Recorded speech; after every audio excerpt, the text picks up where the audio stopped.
This is how people vote their rights away.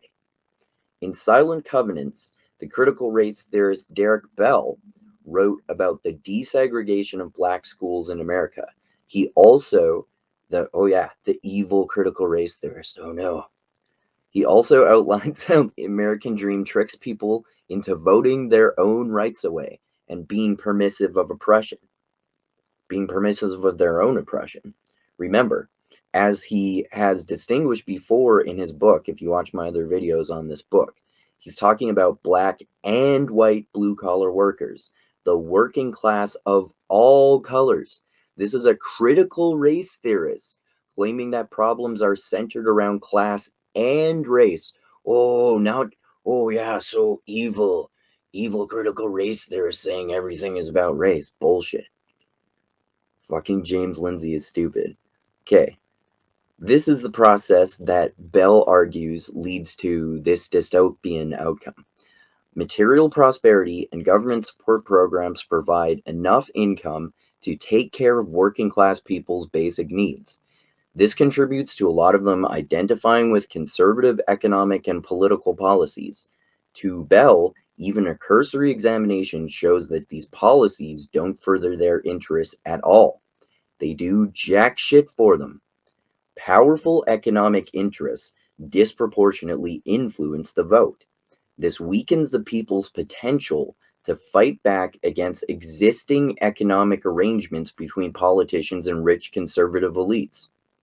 The problem with the American dream is that Americans have deep faith in the meritocracy.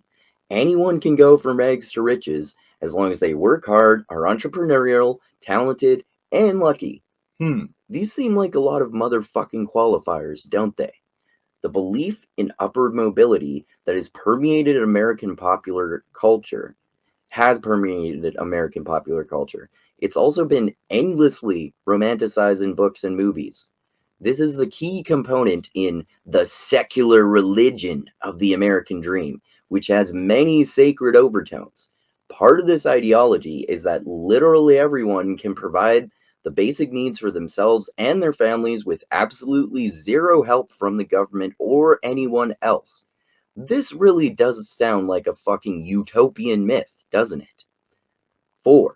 Consumerism nourishes faith in the meritocracy. This is done by credit card debt allowing people to pay for food and rent along with excess material goods. Everyone wants to have those same new shiny objects as everyone else. This enforces people's belief that they don't need any help as their credit card debt grows through living a lifestyle that they can't afford.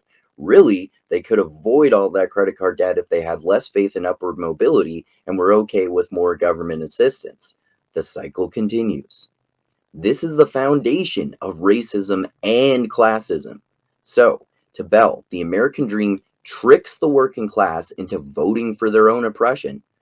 This includes workers of all races, not just black people, poor white people, and others too, people of all colors. Shiny new objects and government assistance allow people to take care of their basic needs. Then, some of them identify with conservative political and economic policies which do absolutely nothing to further their interests. Powerful rich people with way too much influence on politicians alter the vote by having economic agreements with politicians who adapt their policies. This crushes the people's resistance against this. Americans have a profound belief in upward mobility. As long as they have a lot of qualifiers that would make them a very rare and lucky genius, anyone can get rich, apparently. The American dream has been ceaselessly mythologized in films and novels. This is the crucial ingredient in the sacred secular tenets of religious devotion to the meritocracy. Ain't nobody need any help from any government trying to tread on me and my rights. We stack up credit card debt so we can all have cell phones and pay for Netflix instead of getting help to pay for rent and groceries. This self-perpetuating cycle is the fucking foundation of racism and classism. This is how people vote their own rights away.